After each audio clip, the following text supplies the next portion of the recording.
And Imani.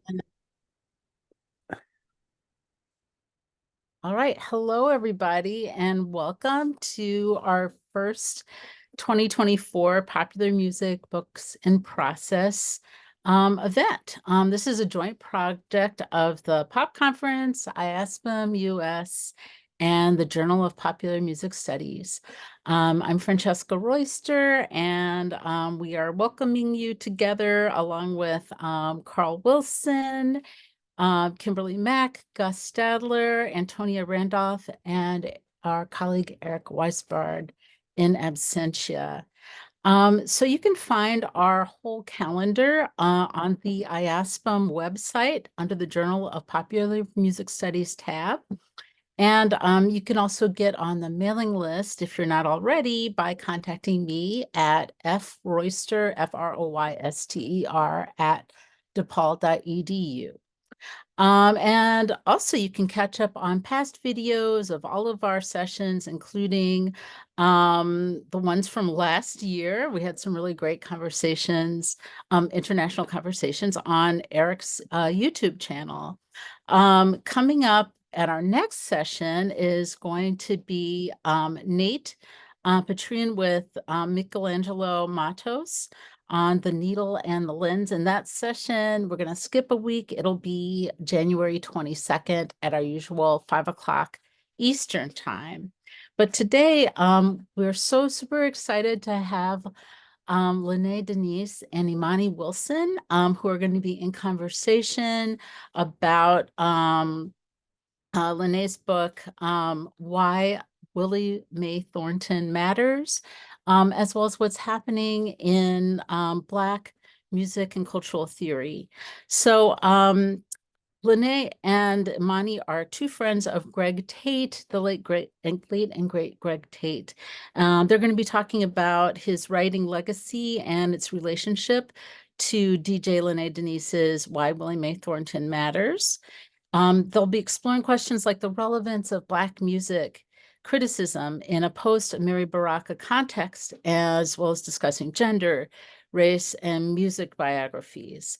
They'll also be reflecting on some of Greg Tate's most memorable biographical and Black musical writing that speak to Baraka's call for Black writers to write about Black music as political reclamation. Denise's book was written and is in conversation with Angela Davis's amazing key texts, Blues, Legacies, and Black Feminism, Baraka's Blues People, and Greg Tate's Music and Criticism in Mind. So I'll tell you a little bit about our speakers, and then we're going to jump right into the conversation. A global practitioner of sound, language, and Black Atlantic thought, Lynnée Denise is an Amsterdam-based writer and interdisciplinary artist from Los Angeles, California. Shaped by her parents' record collection and the 1980s, Denise's work traces and foregrounds the intimacies of underground nightclub movement, music migration, and bass culture in the African diaspora. She coined the term DJ scholarship in 2013, which explores how knowledge is gathered, interpreted, and produced through a conceptual and theoretical framework, shifting the role of the DJ from a party purveyor to an archivist and cultural worker. And Imani E. Wilson is writer, art educator, choir member, and independent scholar whose work centers Black song and dance, sonic memory, and soul thought. Her essay on Elbernita Twinkie Clark was featured in the liner notes of the 2023 Sony Records release, Donald Lawrence Presents Power, a tribute to Twinkie Clark. Imani Wilson is at work on a collection of essays on aquatic themes in Black sacred music titled Deep, the Songs We Sing Down Here Below. And I'm going to turn things over now to Lynnée and Denise, but I just want to encourage all of you to put your questions and comments in the chat. And for the presenters, you don't have to worry about following the chat because we're going to take time after your conversation, and Carl is going to help curate that conversation. So without any further ado, Lynnée Denise and Imani Wilson. Thank you so much. Thank you. Hi, Imani. Lynnée, I'll say hi, good night, because it's very late where you are. It's it's pretty late. And so this is going to be a raw conversation. I'm alive in a real way. But thank you so much, Imani, for joining me, and Francesca and the whole crew, Antonia and everyone for just inviting me to be part of this series. I'm honored and certainly glad to bring Greg Tate into the fold of this conversation. I am live and direct in Johannesburg, South Africa. And so it is just a little bit over midnight. I took a disco nap, but I'm present and I'm here. Really in the tradition of DJ culture, this disco nap before I'm on. So thank you once again, and Happy New Year's to everyone. And thank you for joining. I think that Francesca mentioned earlier that this is a sort of official back to life, no pun intended, shout out to Soul to Soul, kind of like day and energy. And so we're all sort of just like, hey, where are we again? But we're here, for the love of music, and Black music tonight in particular. So thank you so much for having me. And I'm honored to be in conversation with you again, Lynnée, because this book has been such a gift in so many ways. And I think I'd like to dive in by just reading a little bit. The line that made me put down the book and call somebody and read it aloud to them when I was reading it the first time. And you're talking here on page 10 about Willie Mae Thornton's clothing. And I just love this as maybe a place to start. My sense is that she didn't hate wearing dresses. She loved wearing pants. Willie Mae always carried a harmonica on her.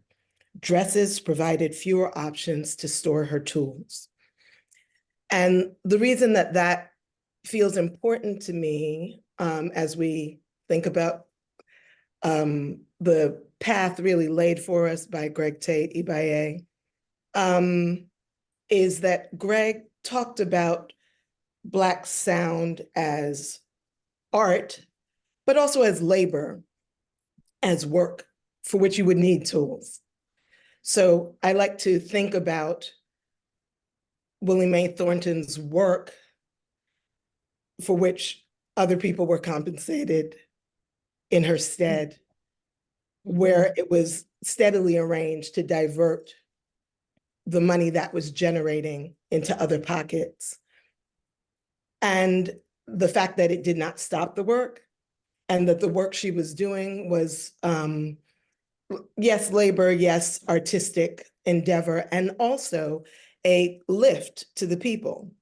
And I think that that's where I think of Greg's writing living, in the conversation between one listener and another, in the conversation in the community around an artist's work. So tell me what of that resonates with you, and let's dive in.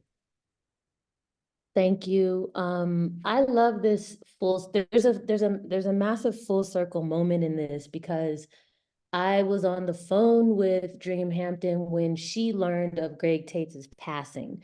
So Greg Tate introduced me to Dream Hampton, right? So there was a full life circle moment in that learning of his passing, and kind of Dream being there to receive that information and pass it on to me. I didn't have to hear it through Facebook or learn it, in a space that would have been even more jarring, aside from the news alone. And then I guess another full circle moment is the very first conversation I had about the book was with Dream Hampton.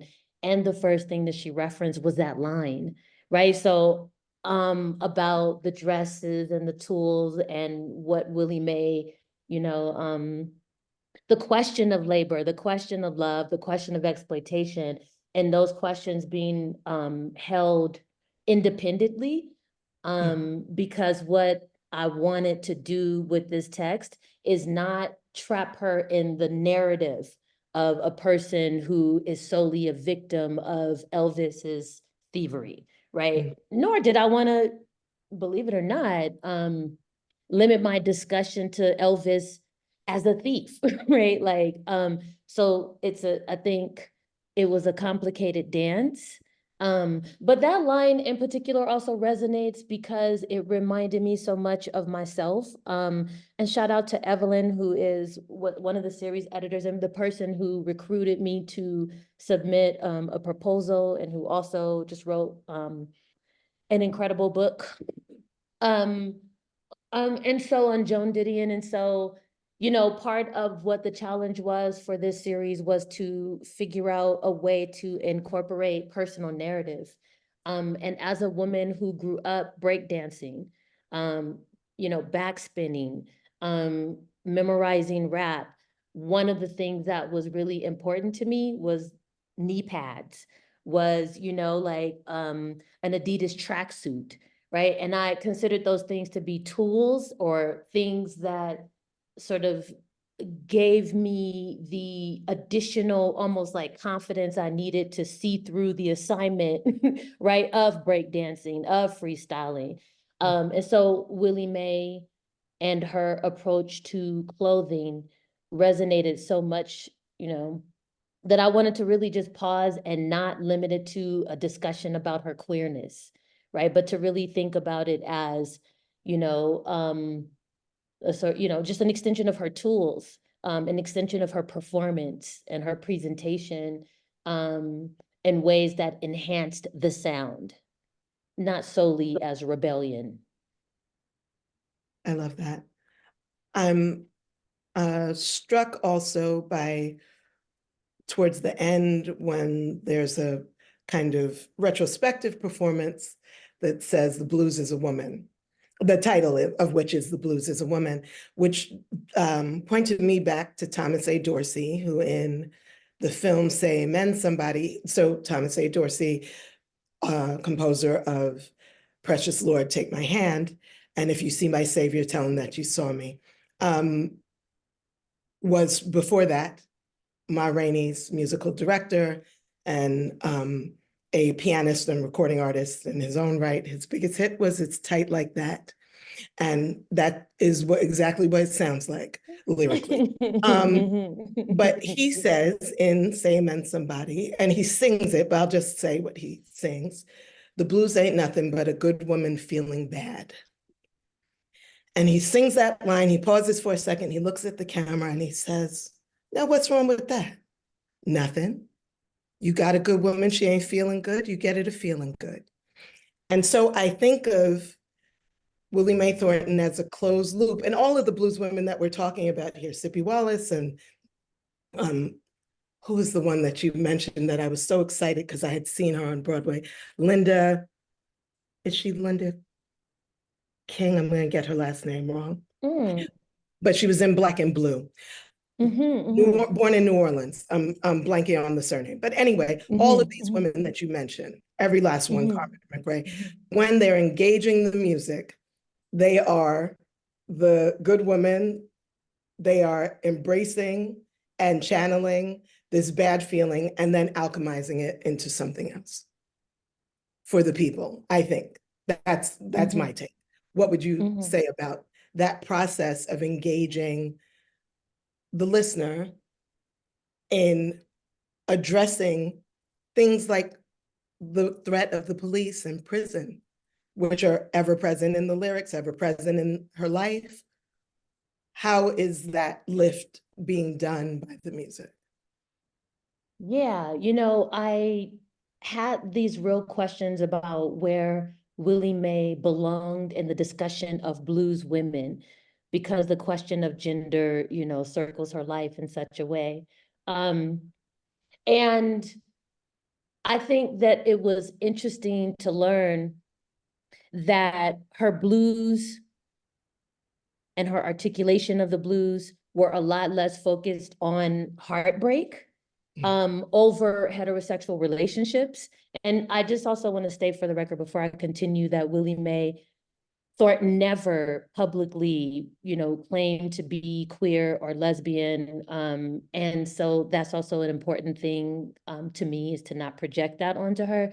But I think that the themes, right, were interesting to think alongside where she belonged, just because traditionally we are thinking of blues women who are brokenhearted from these men, although there are massive themes about, police brutality and or, themes related to being in jail.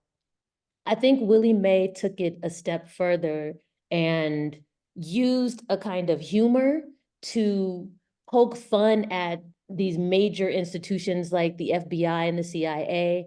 Ronald Reagan was a very specific target after the 80s. And in fact, in the late 1970s, when he was governor, she began talking about, the work that he was doing against, communities of color in terms of removing, social programs as a governor, or contributing to the discussion that would have those programs removed. And so, yeah, I think that she, needs to be recognized as a person who was, I'm thinking of Clyde Woods, and I thought about Clyde Woods a lot in this work in terms of blues epistemology and blues and Black music in general as a form of social critique. And Willie Mae embodied that critique, and a lot of it was improvisation, right, which is rooted in the blues. Like a lot of the, commentary that was recorded in live, concerts were improvisation, right? And her just being like, saying something like, I was just arrested last night. They said I stole something. Do I look like I stole something, right? And this kind of like ongoing conversation about what happens off stage, what the blues looks like off stage for Black folks or Black life, and folks like Willie Mae, who was, over 6 feet tall, over 300 pounds, and what that meant in terms of her interaction with law enforcement, right? And so, yeah, I just thought that it was interesting to have her on stage with the, as part of the festival that Carmen McRae hosted. The Blues Ain't Nothing But, a woman, but because her themes are radically different from traditional blues women. And I'm not sure if I'm fully answering your question. It's a midnight answer, I think, but I hope that I You're hope I fine. got close. I hope You're I got fine. close to it, to just think about, the fact that she had an album called Jailed. She was arrested several times, and what does the blues look like in that context? It's lived, which is something that she was always clear about, which is that she felt like the blues was a lived experience and not solely a performance. Okay, so that brings us to the chapter where you're detailing that footage of her performing for a white audience in the Pacific Northwest. And there's a disconnect that can be felt not just between the audience and the music, but also between Willie Mae Thornton and her backing band, which seems to be kind of an opportunistic collection of young white players grafting themselves onto blues legacy for rock prominence. Can you talk about that scene a little bit? Because I found it so easy to see because of how you'd written it, so easy to hear and feel the room because of how you've written it, and the notion that Big Mama's got to eat. Again, we're back to the art never stops being art, but it's also a job. It's a job. And whether you do it for the common good of the community, or if the community's not in the building other than you, it's a job. Yeah, and a lonely job if the community in the building is not you and doesn't sound like you and doesn't look like you, and then the players on stage don't sound and look like you, right? So there's a double kind of loneliness. She's in Portland, Portland, Ohio. That's interesting. No, that's not where she, right? But she's in Portland, Oregon. And I can sense a kind of loneliness, although the crowd, is happy to have her there. There's just like an interesting void that I think she fills with a kind of sarcasm, a kind of biting response to the white band members that can't catch, the cues. They are off a number of times when she's trying to get them on the one. She looks back, and it's a kind of resistance, and it makes me think about, that performance makes me think about Nina Simone. And her way of, antagonizing, if you want to say, the majority white crowd and telling them about themselves, right? And sort of making it clear that they are lucky to have her, right? I think Willie Mae does something different. I mean, I think that she is in a radically different position because of the nature of the blues, because of the blues as a genre and the business around the blues. And the reason why there were these white musicians is because of the funding, of the money available, of who owned the venues, right? Of who could afford to tour, of who she could pay, of who she could work with, and of the role that white men, in particular, played in this so-called sort of saving of the blues, right? Them as these paternal figures that saved the blues from Black folks who were losing interest in the late 70s and the late 80s, right?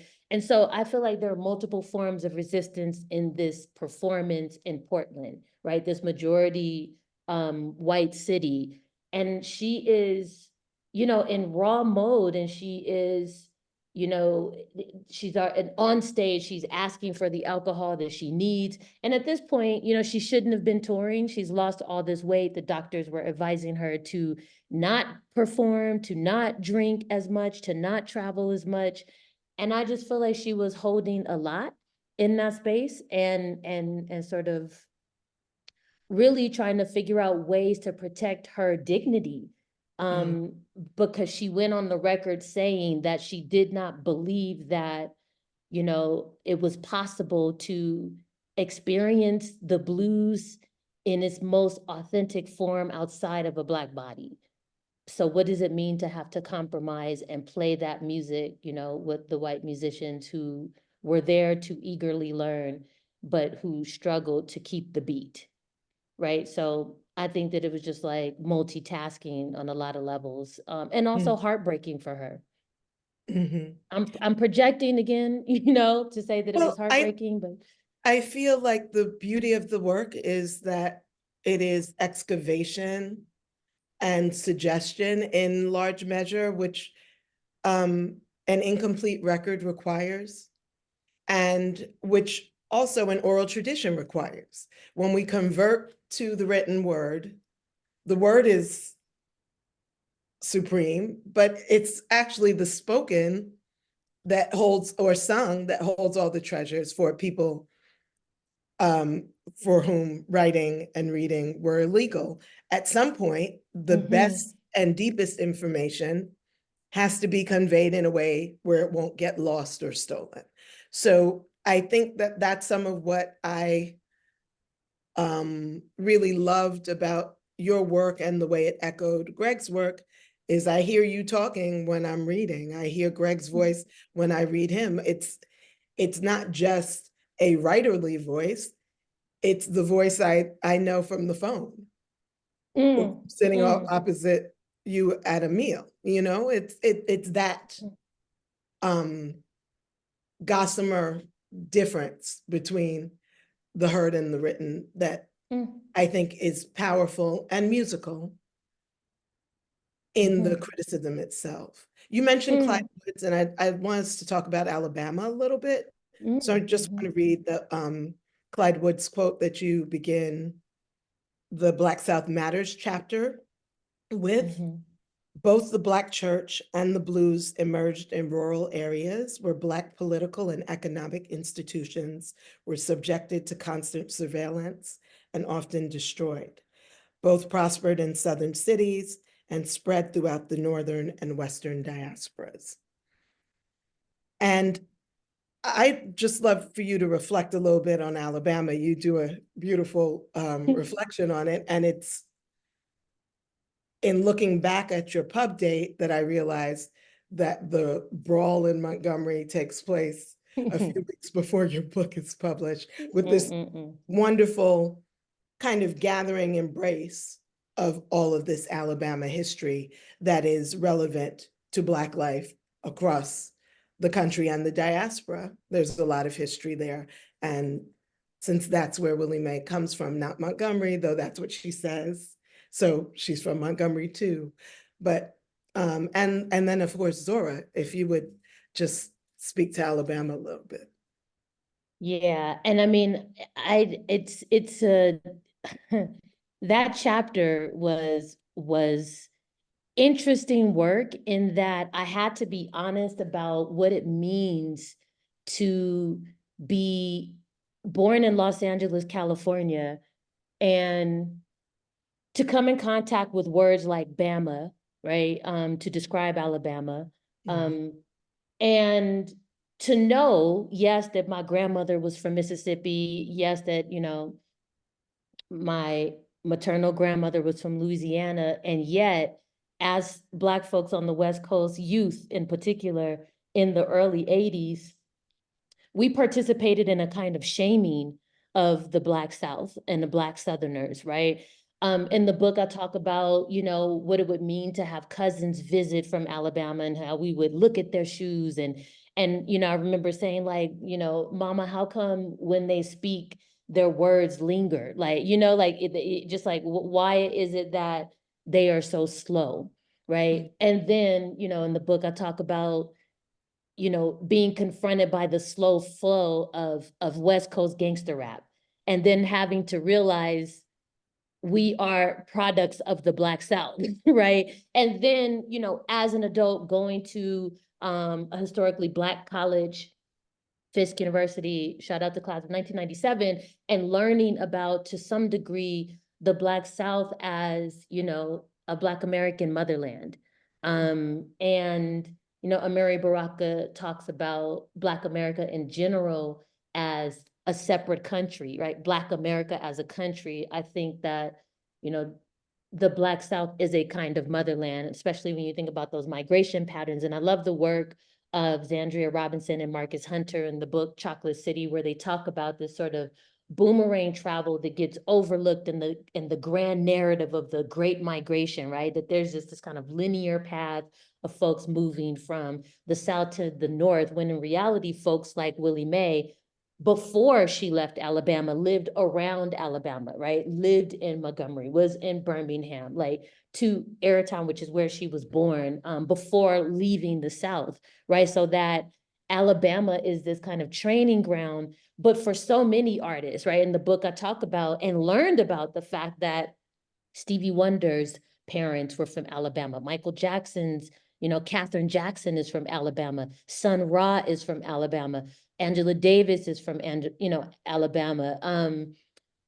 And what is in that soil has to be reckoned with as a kind of, coding of Black sound, even when it moves from place to place, right? So I think that Willie Mae's Black music migration,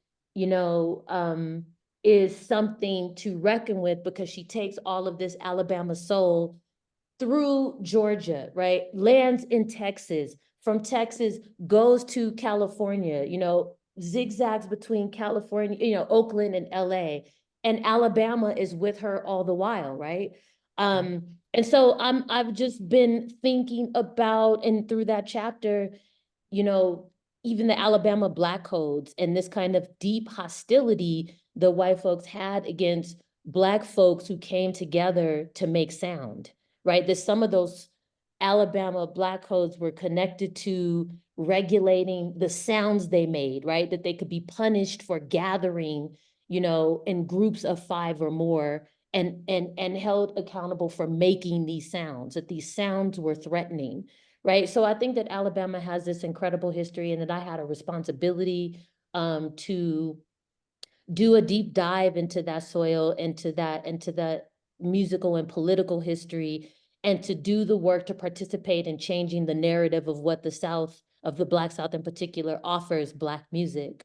And it was easy to do that work because Willie Mae would, again, in her improvisational lyrics, always bring Alabama into the conversation. I miss my sweet potatoes. I miss, my buttermilk. I miss my mother's voice, who also belonged to a choir, right? That she would constantly in the music talk about the role of Alabama, whether she was in Cali or London, right? That those lyrics come through.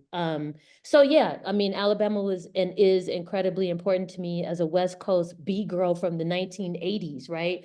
Who had a very limited and narrow-minded, understanding of the South, although I was made of it, right? So I think Willie Mae just made it possible for me to publicly apologize and to admit that I have been part of these technologies of shaming, when all along, you know, I am very much so a daughter of the Black South, even though I was born in LA. And I would say that that's a rupture that has its own momentum. As a kid of Caribbean parentage in New York, that played out in a parallel way with new arrivals versus people born here. And that rupture is the first step of assimilation. And if you, or when you stop it, when you stop the rupture and say, no, this is mine, this is me, then you're again in your whole context, which is where you are from, as well as where your people are from, all of the many layers and iterations and unknowns that brings into the frame, right? But speaking of home, places, and roots, makes me think again about about two things. The album Saved, which I'm so glad you delved into. It's really critically important. And gospel as a space to which Black music can and must return, or well, to which Black music can and must return, because the bifurcation of gospel from everything else was convenient for capitalism and marketing and radio, but it makes no sense musically in form if we write out or even look at sound waves of gospel and any other Black music, they'll match up.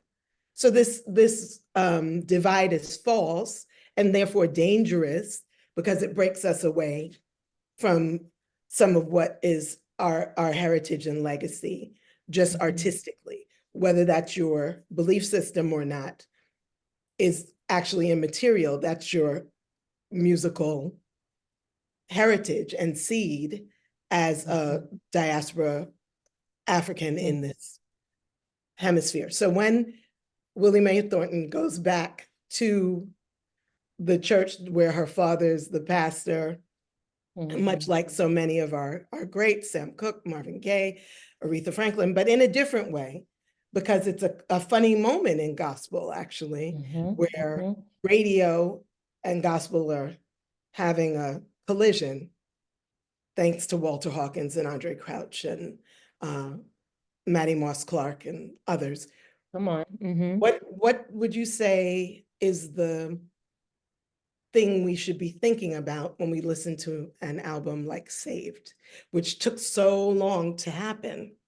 It's a much longer window from her first recording to that. Like a 20-year window, from that yes. to her exit, you know? Great question. And I guess it's actually an opportunity for me to bring Greg into this conversation. Because, you know, like the conversations that I had with him, one of the first conversations I had with Greg Tate was about the sound and the rootedness of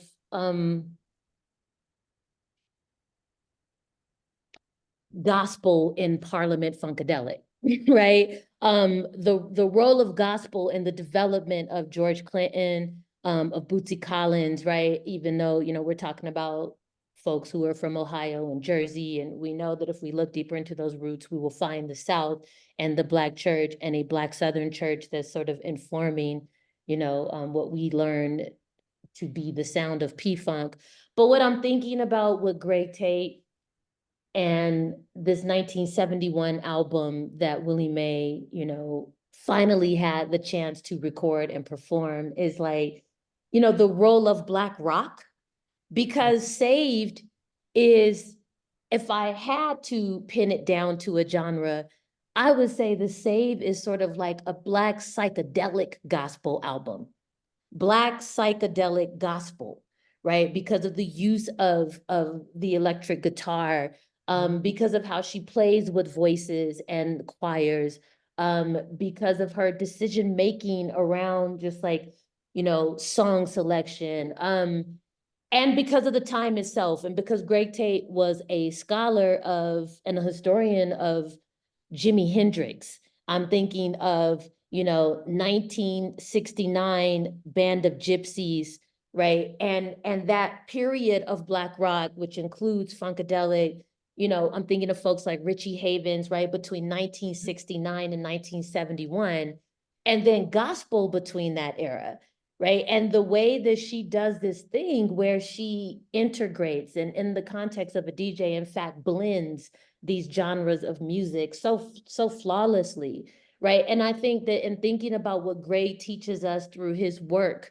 through his legacy, is the importance of reference, right? Yes. That we're not, it is impossible to talk about one genre of music if you're thinking about, you know, Black rock and or gospel. You have to constantly return to the South, constantly return to the church, right?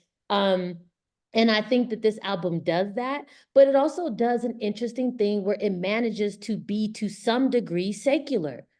I mean, because we're also thinking about this false line, right, between the secular and the sacred. So I think that she holds that false line very clearly. We are confronted by it because she is, you know, giving us these sounds that we don't associate with the church, and yet these sounds don't exist without the church, right? So it's the interdependence of, you know, what we're calling folk rock or blues or you know, or even jazz traditions that show up in some of these songs and saved, and how things are sort of composed and structured.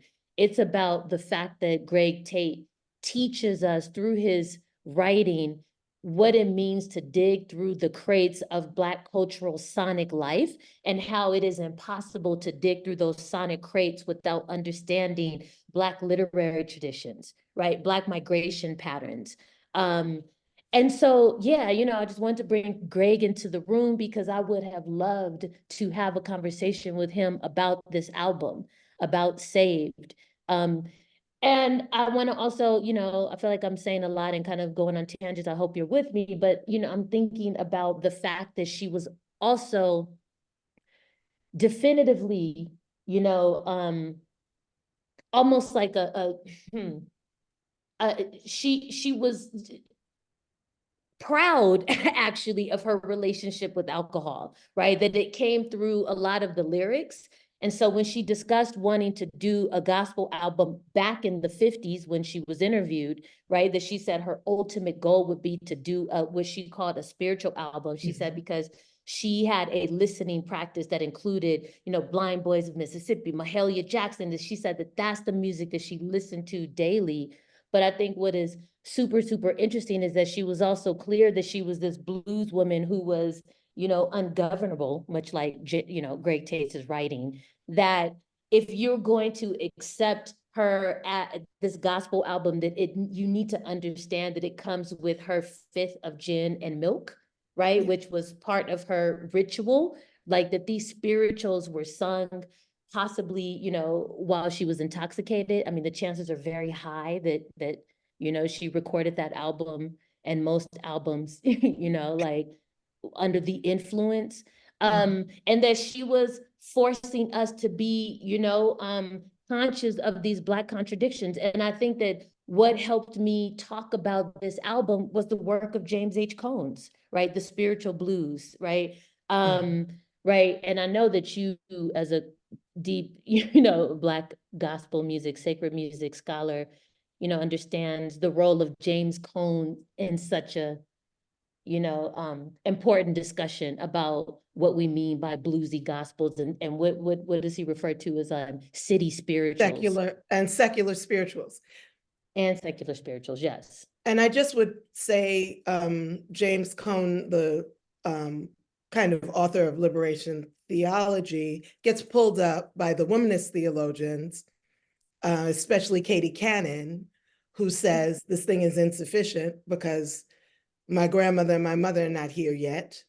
And she is the one who says that there is ample and more than adequate theology in Black women's exchanges. And I would put Willie Mae Thornton's song into that folder of Black women's exchanges with themselves, with one another, with the community at large, and with the world. The other thing that came to mind when I saw Cohn's name is that Howard Thurman, the mystic theologian, also has a book about the spirituals, and it's called The Negro Speaks of Life and Death. And we could swap that and just call it The Blues Speak of Life and Death. I think that, again, this is an example of that false line where the deep, deep things of Black ontology, Black ways of knowing, are always going to be in the song, whether that's the actual form, is it ABA, does it have a chorus, is it call and response, or in the lyrics, but when the lyrics drop away, the harmonica is still talking. And I think of the harmonica as an instrument like a talking drum, where it's giving words. It's giving words. Oh, I love that. And I love that moment. And yeah, we should have a small praise break for the harmonica, right? Like, Talk about and it. her, yeah, because, she, because Willie Mae, I want to say she was a self-taught drummer and harmonica player. But you're right, in thinking about the harmonica as a Black soul mouthpiece, right? And in the chapter about the Black South, I start with Stevie Wonder's harmonica, right? Yeah. Because it was interesting, of course, that his family is from Alabama, but also just the role of harmonica in soul and in the blues, but also the gendered role of the harmonica, right? That we rarely think about blues women as, folks who play actual instruments, right? And so that sort of gets written out of the history. I was thinking about the fact that it was difficult to find like a list of Black blues women harmonica players, right? And I realized like how rare, I don't know if Willie Mae is rare, as an artist because she played the harmonica. I don't know how many Black women have been erased from, that narrative of like who contributes, to the blues through harmonica. But I do think that it is, a real important place of reckoning, to think about the ways that we understand blues women. Yes, we have about 5 minutes and I'm here, I'm with us. No, we have like 5 to 10 minutes. I see Yes, that we I need see. to, so I'm trying to read the chat to make sure that we're not. No, yeah, don't worry about that. I'm not trying to rush you. I'm just prompting the crowd. You take your time. No, yeah, so I want to Imani, add one thing about the yes, please. harmonica before we move past it.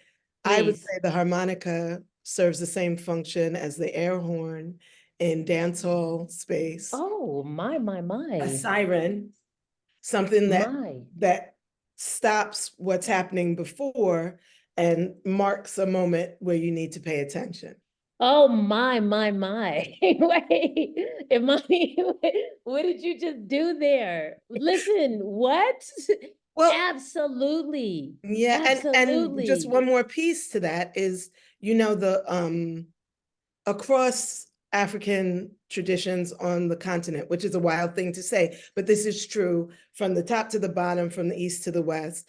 Buzzing, metallic, gritty sounds are treasured. And it's an unusual thing if you're coming from an orchestral space, because none of that really has a place. But the harmonica is giving you that. The air horn is giving you that. I love that. You know what I'm saying? What? Like it calls us to attention. Listen, as I sit here in Johannesburg, this is really, really deep. As I sit here in Johannesburg, like I have gone out more in the last 2 months than I have in the last 2 decades. because something different happens when South Africans gather in a room.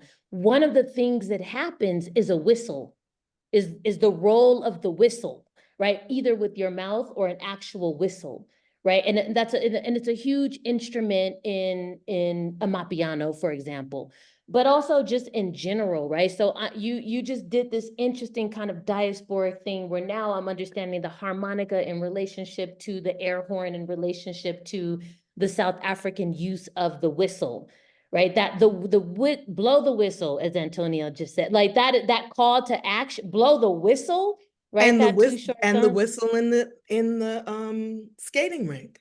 In skate culture, right? So Whistle right there. it's the whistle, the harmonica, the air horn, as you said, that sort of percussive instrument that is used to call attention, to pause, to maybe cut, the rhythm that existed right before it in order to make room for the next set of rhythms, right? To call attention to that. I love that as a call to action. And I really love what you did with this kind of diasporic braiding of what we do with our mouths when we are pleased with the sound. That feels like our 5 minutes. I think we're up to Yeah. today, right? And I just wanted to give a shout out also to Dr. Frederi Hadley. I love when she shows up. This would have been also a rich conversation with her and just the work that she does on the Black South and on historically Black colleges, and on Black women composers and arrangers. Anyway, I just love to give shout outs to Black women scholars, ethnomusicologists in particular. And so whose book we're looking forward to. Very much so, very much so. But it would be much respect for weird Dara. to not name for Dara. So yes, thank you. Yes, call and response, absolutely. A call to order. Yeah, yeah. Yeah, so I really wasn't trying to rush you into the Q&A, partly because nobody has brought up any questions in the chat so far, so I don't have anybody to call on. Okay, well, we're not but, short on things to say, so yeah, that won't be a problem. so if you have a couple more questions, Imani, that you want to give, that'll give people a couple of minutes to maybe put their hands up in the chat, and we can do that. Yes, I'd like to Antonia talk has about. a question. There is a question. Oh, okay, good. There we go. Okay, well, okay, we'll go to Antonia then. Antonia, do you want to ask yours? Sure, put me on the spot real quick. This has been Yeah, really Antonio. Yeah, Antonia, how are you feeling about your question? and also, go ahead. No, I was just gonna say that I heard throughout this conversation, which has been wonderful, I've heard you hesitate to talk about Willie Mae as a blues woman and how I wanted you to kind of draw out how Willie Mae's gender nonconformity affects what you can say about her practice, the blues man, the blues woman, and then Willie Mae Thornton, maybe neither or both, or could you talk a little bit more about gender nonconformity? Yes, and happy belated birthday. So I think that if we had to, again, I mean, what Willie Mae made me do is think about schools of blues women, right? Generations of blues women. I've, thinking about the Victoria Spivey, I mean, I had to go back and think about how we have come to know blues women and who have shaped how we've come to know blues women and how those blues women have introduced us to their shapes, right? And that oftentimes when we're thinking about blues women, we are thinking about, yes, a lot of the limited sort of references are around like Ma Rainey and Bessie Smith and their elaborate dresses and head dresses and this sort of, mouthful of gold as well, diamonds, alcohol stashed somewhere in the dress, which they did use as a tool, maybe not for the harmonica, but to perhaps have, their, whiskey stash. But I think that if we had to force Willie Mae into a category, I think that she would fit more comfortably in the category of a blues man, not because of how she dressed, but because of the themes, because of how she traveled, because of the jobs that she took on, because of the instruments she carried, right? Because of her encounters with the police, how they looked, right? And I think that it was just important for me to constantly have the discipline to not place language to not sort of impose this language. Like, I think if we were to say, Willie Mae, let's talk about your gender nonconformity, she'd be like, my gender, what are we? Like, what are we talking about here? Because that's not what I'm doing, right? What does it mean to be yourself? And what if what yourself looks like doesn't fit, within the social construction of what yourself should look like, right? Like, what does it mean to think about her as not resisting? What kind of work does that take for us to do, to not think about her as radical for being herself, or to think about, who her influences were in terms of how she dressed? Because she rolled with men, like in terms of her close friends. It's also interesting to me that she stayed in overalls, right? That she was security for a number of, music venues, right? Like, I don't know if she was non-conforming or she was radically herself. That line, that distinction really matters. And again, it took a lot of discipline to not say that she was gender nonconforming, and to maybe put it in the context of some of the work of Saidiya Hartman, and thinking about maybe like even, a politics of refusal, which still cites her in the place of resistance, which I don't necessarily want to do, right? Like, but there was literally a refusal to wear things that her record company asked her to wear. In fact, that her record company would accompany her on shopping trips, right? That they would take her to the big and tall shops in Houston and be like, we need you to wear this. And she'd be like, well, I'd wear that, but not that. And then how sometimes she would arrive on stage in a 3-piece suit instead of the dress that they said she had to wear, right? So yeah, she just kept me on my toes, because I wanted to be like, yeah, you're queer like me. You are a queer blues artist. Me and you are one, right? And she's just like, actually, just a complete commitment to herself at a time when, like, it paid to be a more feminine blues woman, right? It paid to be that.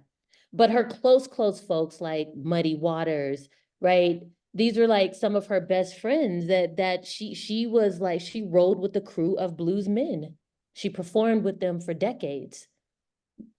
I would like to make a suggestion about refusal, different from resistance, not on a continuum with resistance, but a refusal to engage with that which has to be resisted, right? So a refusal of the Yes. binary, because that's a jail, categories being a jail. And what did she say? Jail is a waste of time. So let's say that's the jail she refused. That's the engagement she refused. That refusal is a baseline for freedom rather than a response to potential oppression.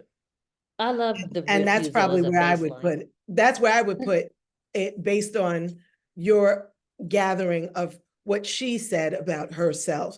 And that's all we can really talk about for real, is what she said herself, taken with what she sang herself, and what we can see around that.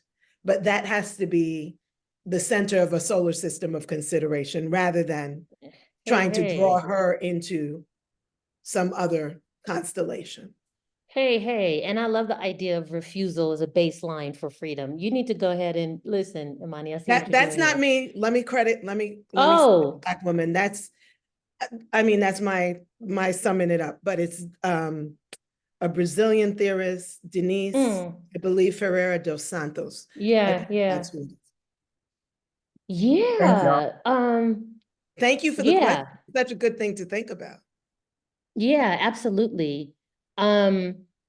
Next, there's a question for you, Lynnée. Yeah, I'm looking. Just before, I'm just gonna, I'll try to monitor the chat and Okay, cool. Thank you. facilitate there.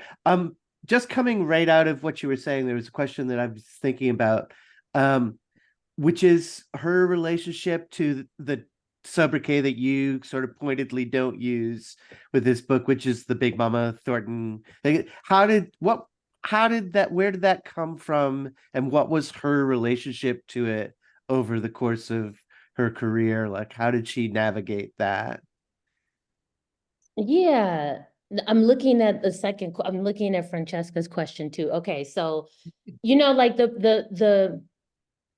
so the first chapter in the book is called Mothering the Blues, right? And it's a chapter that thinks about the role of the big mama, of mothering, of Black motherhood, beyond these sort of like, bio-hetero, ideas of what motherhood is and mothering is. Shout out to Alexis Pauline Gumbs for giving us such important language and ways to reframe and redefine what we mean by, mothering.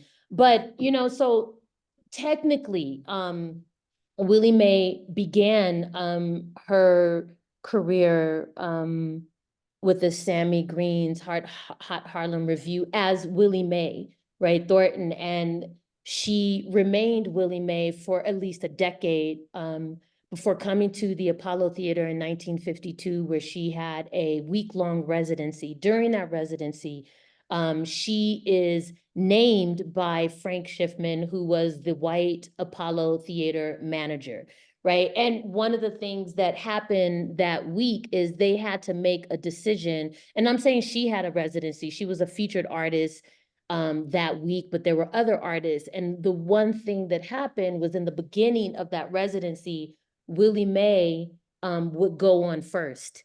And the crowd reacted in such a way that it made it impossible and unfair for other acts to follow. So they made the decision in the middle of the residency to put her on last, right?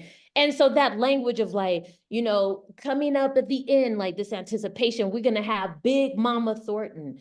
But when I was thinking about Frank Schiffman, this white man from, in Harlem and at the Apollo Theater as its manager, I wasn't fully sure about what came to mind for him when he called her Big Mama.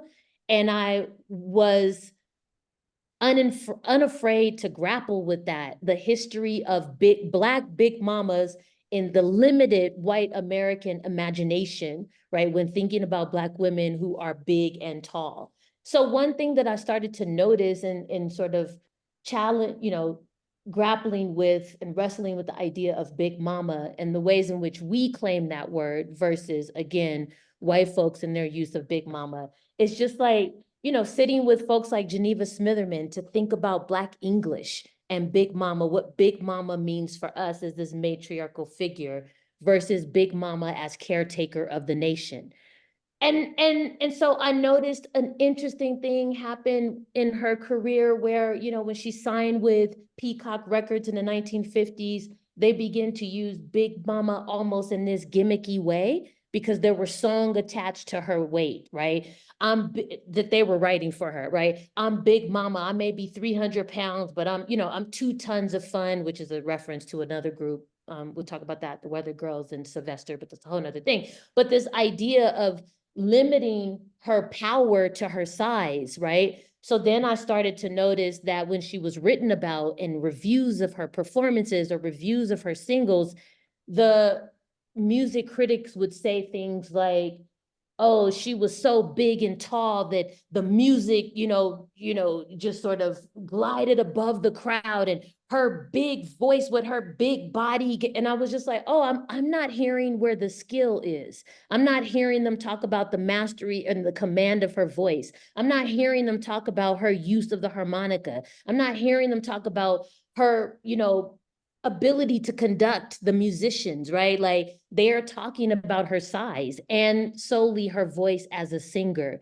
And so with time, the use of Big Mama as this gimmicky voice, the things that come to the minds of like sort of white folks who have limited imaginations and limited capacities to think about the expansiveness of Black women, just this kind of privileging of her size over her skills was something that I refused to engage, but I will end it by saying the reason why I landed on Willie Mae Thornton and why she matters and using her whole name is first so that we could begin to think about her interior world, who she was on and off stage, persona and person, right?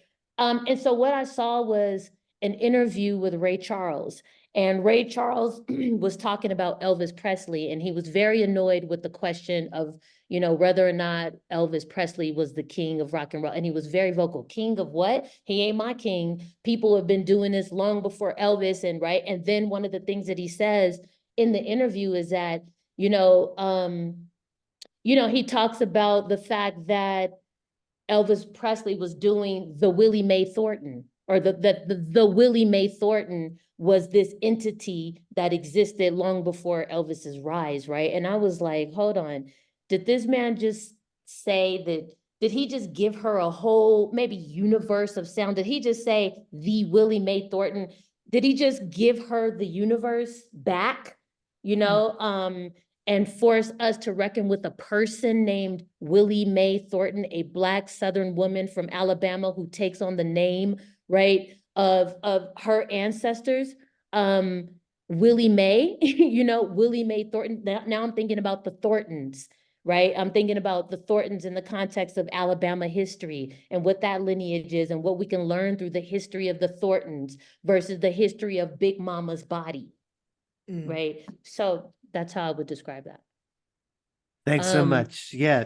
Francesca, let's go to your question. This is method. Yeah, wonderful. Please. Yeah. Method and vision as a scholar. So, maybe Evelyn and I'm thinking of different folks, Casey at, the University of Texas Press. And by the way, shout out to University of Texas Press, who quite honestly, were just like super great to work with. A lot of people have nightmarish stories with their, with their press, with their editors. I had an incredible time, super respectful. But one of the things that I was confronted by was that I had sort of proposed this idea of DJ scholarship, and I was given the opportunity to lay it out. And so this book was about a year late because I was like, wait, what? You want me to do what? You want me to put this, this method into practice and to create a piece of work that embodies it? And I was like almost silent for like a year after signing the contract. All I could do was consume, everything around her story, by the way, because there is so very little about her from her, right? So there's one book written about her by Michael Spork, who's a German man who wrote just a straight ahead biography that sort of just gives you a chronological sort of layout of her life. And so I used that. I used the liner notes of other folks where her name appeared. I listened closely to the albums, like I listened closely to the albums of A Tribe Called Quest. Like I listened to the, closely to the albums of James Brown so that I could understand the role of samples. I listened to Willie Mae closely, like I listened to Aretha Franklin, like how I spent, weeks with one album, how I spent like time digging through the crates of her life. And it was the DJ practice that taught me how to do this. Like I talk about these 4 cultural practices that sort of frame or create a kind of framework around DJ scholarship. And that includes chasing samples, digging through the crates, studying liner notes, studying, album cover art. And when I put those 4 things together to learn about her life, I was able to really kind of thread together these fragmented pieces, right? Just using DJ culture. What I mean, like, what does it mean to dig through the crates? Like, I can't find information on Willie Mae, but let me go through Muddy Waters and then land in Mahalia Jackson, show up with Tommy Dorsey, travel to Louisiana, come back to Chicago. Let me think about the urban blues. Let me travel to Detroit and think about, James Cleveland, so that I can have an understanding of how Saved came about, right? Which again brings us back to Greg Tate. because that's how our conversations would be, right? We would start the conversation with Betty Carter in Detroit. We would end the conversation with, you know, Stacey Hot Wax Hale, a house music DJ in Detroit. Then that would take us to Motown, right? And the story of Berry Gordy's migration from Georgia. Then Greg and I would end up in Georgia, where we'd be talking about James Brown from Augusta. You know, we'd be talking about Little Richard from Georgia, you know, from Macon. So it is this mapping, this Black music mapping that Greg taught us. And also, Greg taught us this in the form of his extreme ability to hold legacy. I mean, his legacy work is this, it is, you know, and I guess one of the most important references, of course, like he wrote a whole book on Jimi Hendrix, which I don't feel like gets enough attention, but then his obituaries, right? So a huge part of my approach to Willie Mae comes from me reading Greg Tate's obituaries on David Bowie, on Prince, of course, on Gil Scott-Heron, but of course, I think one of the most epic pieces written about Michael Jackson was written by Greg Tate. Period. I think I mean, when you think Period. about how much has been written by about Michael Jackson, I think one of the most important pieces of literary work about Michael Jackson comes from Greg Tate's Village Voice obituary. It is a hardcore example of what we mean by this legacy work and the responsibility that comes with it, the responsibility to honor the interior lives of these people, to understand them beyond their ability to entertain, right? To understand them in the context of these larger Black worlds. And not even just Black, because again, he wrote about David Bowie in such a gorgeous way and performed great, you know, David Bowie's discography with the Burnt Orchestra, right? Like, so I think just wanting to continue to honor Greg and think about that legacy work. And, you know, Greg had this really deep relationship with Black women DJs, not just me, but like, you know, DJ Reborn, DJ Remarkable, and he would bring us on, right? He had these deep relationships with, you know, Black women, to be honest, like Black queer women in particular, and like writes about his understanding of Black queer women. And you know, I'm thinking of an essay he writes where he likens the style of Black lesbians to jazz musicians, right? And it's a controversial essay because he kind of, you know, he kind of, for lack of a better word, sort of comes for straight women from like Black cis straight women who maybe perhaps might be distracted by the male gaze and therefore not able to fully live in their full capacity. Of course, these are, you know, debatable things, that this is a part of his growing, it's his evolution, but the boldness, the courage to say that, like, you know, Black lesbians have something to offer. Look at how they dress. Look at how they dress and how it's in conversation with jazz musicians, right? So I think that, like, you know, to bring it back to method and to vision and to scholarship, it's important to understand the DJ as having this sort of intellectual prowess and being part of a Black intellectual tradition, right? That it is the DJ who is the tastemaker, whether we're talking about radio DJs, whether we're talking about party DJs, whether we're talking about the role of selectors in Jamaica, whether we're talking about these amazing DJs in Johannesburg. It is this long-standing role of trust, right? That the community has, this co-listeningship that happens, that I brought with me on this literary journey and just sort of wrote into the pages. Like these are blends. These are blends, these are samples. This is how I understand this album cover, right? This is how I hear her voice in relationship to the sort of construction of genre. This is where her voice fits within this genre. This is where it doesn't. This is where I would categorize her in my collection of records. You know, so yeah, I hope that answers. That was brilliant. Thank you. Yes. May I just read that little Greg quote about the meaning of being Black being summed up? Yes. Because that speaks to the legacy work. I realize that the meaning of being Black is summed up in who comes to bury you, who gathers in your name after you're gone, what they have to say about how you loved and how you were loved in return. And that's from Greg's article in 1991, Black Like Who, Love and the Enemy, published in the Village Voice. And I just wanted to let Greg speak to what Lynnée Denise is saying about Greg's magnificent obituary. And it's more than obituary. That's a very Limited. not our culture, narrow kind of word. What he did and continues to do is crown each and every one of these artists as they exit to the next realm. And I celebrate knowing that that's what he deserves, that we crown him. Yeah. And to bring it back to one of his teachers and one of all of our teachers, to bring it back to Amiri Baraka, right? And thinking about, yes, and I love you talking about even moving away from the word obituary, because it doesn't even hold what we're talking about here, and the crowning does, right?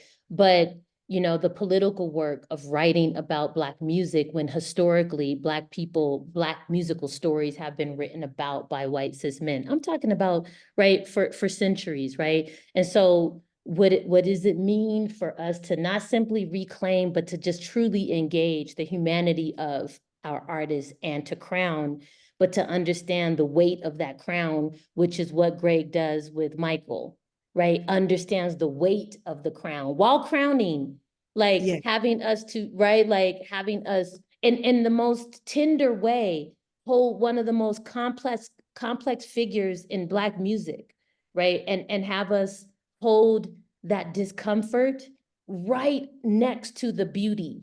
I don't know how he did, it is right next to the beauty. And that honors Michael, right? Like this is not a perfect person by any stretch of the imagination, but here are all the many reasons why, right? But also listen to that voice, look at that moonwalk, look at those socks, look at who he was at the age of 7, look at how he held this relationship with Stephanie Mills, look at his role, I mean, just like these, right? These things that come together and sort of chase the samples in Michael's life to do that crowning, and did far more work than writing an obituary. That is very true.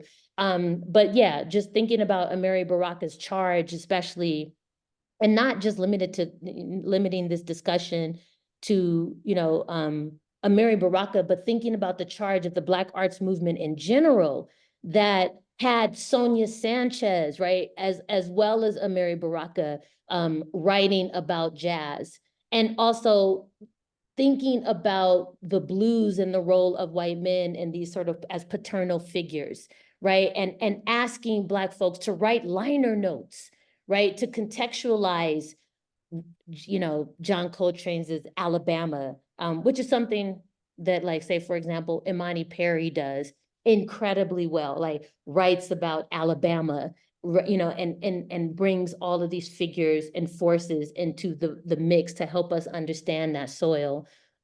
So yeah, I just wanted to kind of just think about other Black music writers in the context of, Greg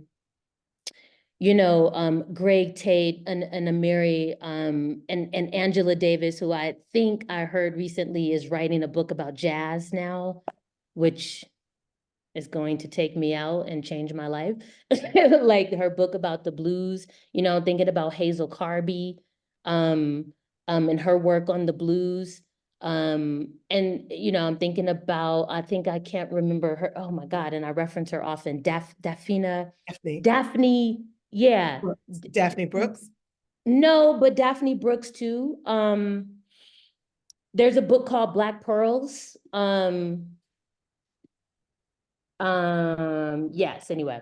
So just thinking about this long history of Black women writing about the blues as well, and how Greg was a student of them as well, right? That he was a student of Black women's music scholars, Black women, music critics. Somebody gave it to you in the chat. Daphne Duvall Harrison. Thank you. Who said that? Zwanda Yep. Thank you. Thanks, precisely. Right, so just wanting to call their names, because that's who wrote this book with me, all of those names. Greg, Amiri, Daphne, you know, and Daphne, Sadia Hartman, Christina Sharp, just all of the people who ghost wrote this book. Certainly bell hooks, who Imani and I both knew personally, and like knew for sure and know for sure that she too was a blues woman, no doubt about it. Like, so I think that those are the ghost writers in this book, for sure. Mm. And I do want to come back to Fredera Hadley because, like, the way that, the love and care in her presentation of her work is something that also, really lit a kind of fire under my path, and thinking about the work of the Pop Music Conference and how I was able to kind of come into contact with folks like Zandria Robinson and just be in conversation. Yeah, certainly Maureen Mann, absolutely, right? Like, who wrote Black Diamond Queens and also writes about Tina Turner, writes about Willie Mae, just writes about Betty Davis. So yeah, Emily Lordy, just so many folks that I just want to that I cite / sample. Well, thank you. That's a great note to end out on. And I really, really, on behalf of everybody, want to thank Lynnée and Imani for this amazing conversation today, which we've all been lucky to be present for. And remind everybody that we're off next week, but back the following week with Nate Petrin and Michelangelo Matos talking about film music. And thanks everybody for coming. And we hope to see you again soon. Thank you, everyone. Thank you.